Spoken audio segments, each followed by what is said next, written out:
Today sa Power ng Pinoy, isang pagbabalik tanaw, a season ender special.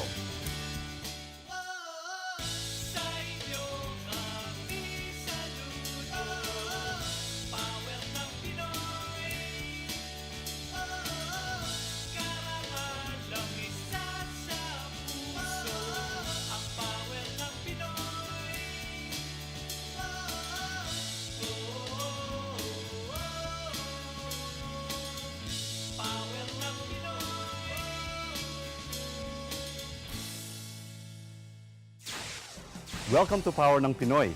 Ako po si Anthony Rivero. It seems like only yesterday when we started Power ng Pinoy. Today's already our 13th episode, our season ender.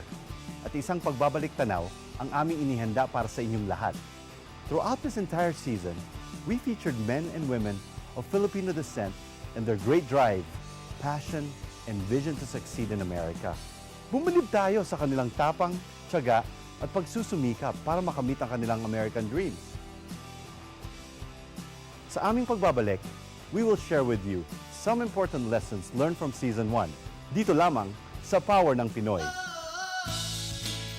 Yan ang Power ng Pinoy. Yan ang Power ng Pinoy. Yan ang Power ng Pinoy. Yan ang Power ng Pinoy. Welcome back to Power ng Pinoy. Ako po si Jessica Kabuay. For us Filipinos, education is a must. It is not enough that you finish high school. Kailangan meron kang college degree. At kung kaya mo pa, pursue a postgraduate program. Ang lahat ng paraan ay gagawin ng isang magulang. Mabigyan lamang ng magandang edukasyon ang kanyang mga anak. Because everybody knows, a better future begins with a good education. They are all successful individuals in their own fields. But success did not come overnight. Bago ang ginhawa, dumaan muna sila sa hirap. At para sa ilang nating panauhin, hindi ginawan hadlang ang kahirapan para makaroon ng isang matagtag ng edukasyon. One used to walk barefoot to school as a kid growing up in Cagayan Valley. Sa kabila ng kanilang katayuhan sa buhay, dinisiplina sila ng ama pagdating sa edukasyon. He picked specific areas that he needed to be strict on, and things that come to mind is about studying. Today, Dado remains the only major Filipino player in Silicon Valley, and he passionately supports young scientists and engineers in the Philippines. Samantala, istrikto din sa pag-aaral ang ama ni Joe Esteves, mayor ng Milpitas, California. Natatakot kaming hindi mag-aral kasi sabi din ng father ko na disciplinarian, hindi ka mag-aral, mag-aararo ka na lang dito sa bukid. So we rather go to school and opted to be educated and have a career. Doc Romy graduated in the US and later finished his master's in the same university. Years later, he decided to pursue a doctorate degree from an elite university in California. I started writing. I wrote to Pepperdine University asking for scholarship and they granted me. Meanwhile, to others, education was preparation to serve a greater purpose in life. After his doctorate program at UC Davis, Dr. Ben joined the faculty at UC Berkeley as its first tenured Filipino professor. Berkeley is not an easy place to get tenure. Sa ngayon, sinisikap ni Dr. Ben na makamit ang tagumpay na lunasin bilang sagot sa sakit na cancer. We are predicting that it would be effective against all kinds of cancer, whether it's prostate or breast or colon or lung cancer. I think that lunacin would be preventive against those types of cancer.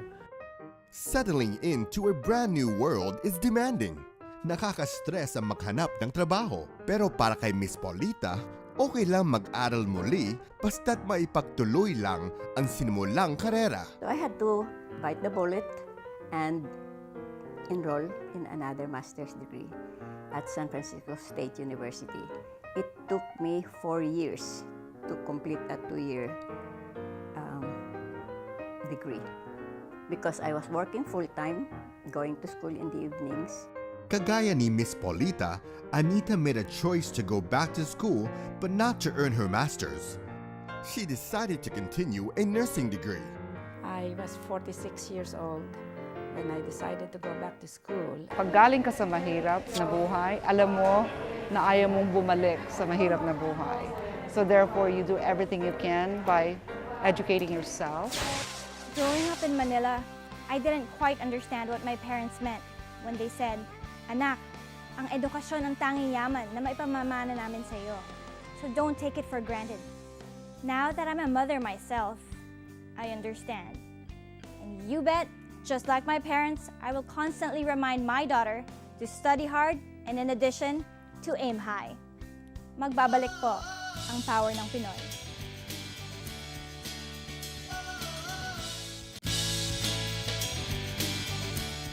Every action needs a vision. It starts with the vision, really, and that vision needs to include seeing yourself and seeing something that will be compelling to everybody else that you will be dealing with. Yet, how can other people be so young and know exactly what they want to become in the future? For me, it was technology. It was clear. 11, 12 years old, I saw what I wanted to do. I didn't know, the jobs didn't even exist. Samantala, first love naman ni Florante Aguilar ang musika. Tinais niya ang ginawa't hirap ng buhay sa New York para tapusin ang isang scholarship program sa Manhattan School of Music. I lived in a closet, like 8 by 10, literally a closet. It was a struggle, not only financially, but time-wise, because I'm doing full-time both.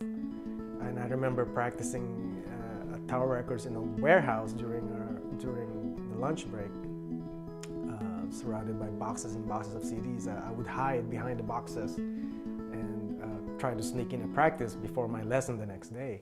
You can't fake your passion. And if being in your element makes you happy, then you have to persevere. I tried out for Project Runway twice. I think the difference between the first one and the second one is that I wasn't prepared. I just let the seasons pass, season 3, 4, 5, 6, and then season 7 finally I was like, okay, this is it. I'm gonna try out. It took great courage for Jay to follow his passion. Project Runway is basically the highest point in my career as a designer. It brought me out to the whole world. It introduced me to the whole world as a fashion designer. You can't hide your passion. Halimbawa, matagal din itinago ni Alan Manalo sa kanyang pamilya ang kanyang hilig sa stand-up comedy. Kind of hid it from them for a long time, especially my parents, because I already had gotten my first degree, and my dad wanted me to go for my master's, and so I didn't want to tell them that I was into performing arts and doing stand-up comedy, because I didn't do it for the money. I did it because I love the craft of it. I love making people laugh. In the late days. Today, Alan is the executive director of Bindlestiff Studio, the nation's only epicenter for Filipino American arts. When Christian Kabuay was first introduced to the ancient Philippine writing system called Baybayin, he became passionate about it. His search eventually led him to realize and appreciate his roots. Soon after, Christian began to promote and educate people about this ancient writing system. I practice and promote Baybayin by writing it every day. It's my signature. When I sign the little electronic gadget at the grocery store, it's in Baybayin. I sign my checks in Baybayin. Every day I translate something for people, whether it's a word that they want to get tattooed, or it's something they want to do for a school project, for poetry. I get a lot of emails from students in the Philippines like, "Sir, I have this final exam, can you please help me?" I get that every day, and in a sense, it's kind of my way to give back and kind of spark the interest of the people. Meanwhile, back in 2009, when San Francisco Mayor Gavin Newsom was searching for an entertainment commissioner, he knew exactly where to look for: the Filipino community. Even though I'm not a very political person and I wasn't sure if I'll be successful at that role. It is a public service. You know, we don't get paid as a commissioner.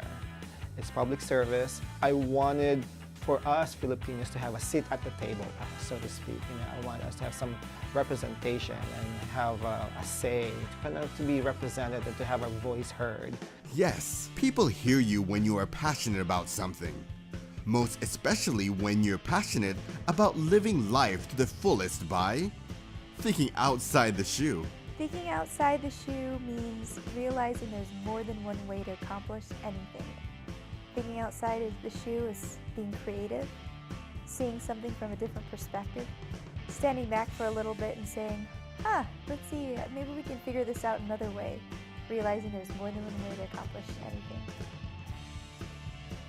Passion can absolutely accomplish anything. But at the end of the day, you have to make time to evaluate your game plan. In the end, you want to find the balance between what it is you're passionate about and what it is you need to do. Nakikita raw sa mga mata kapag ang isang tao ay interesado sa isang bagay o hindi. When you're passionate about something, it shows. But there should always be a balance between what you need and what you want. Magbabalik po ang Power ng Pinoy.